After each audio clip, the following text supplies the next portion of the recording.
දකුණු අප්‍රිකානු ක්‍රිකට් ක්‍රීඩාවේ සුවිශේෂී මොහොතක්.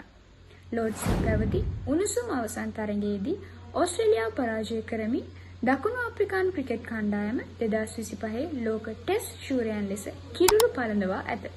නායක ටෙම්බා බවුමාගේ නායකත්වයෙන් දකුණු අප්‍රිකාව විශිෂ්ට දස්කම් දැක්වී.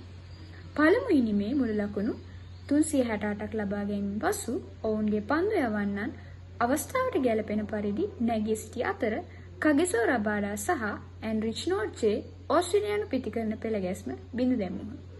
ඕස්ට්‍රේලියාව දැඩි ලෙස සටන් කළ අතර ස්ටීව් ස්මිත් සහ පැට් කමින්ස් ප්‍රතිරෝධය පෙන්වූ නමුත් දකුණු අප්‍රිකාවේ විනයගරුක ප්‍රවේශය සහ ගිනිමේ වේග ප්‍රහාරය ඉතා ශක්තිමත් බව ඔප්පු විය. දකුණු අප්‍රිකාව ලකුණු 89ක ජයග්‍රහණයක් ලබා ගනිමින් ඔවුන්ගේ පළමු ICC ටෙස්ට් ශූරතාවය දිනා ගනිමින් අවසන් දිනයේ ආරෝපිත වාතාවරණයක් දක්නට ලැබුණි.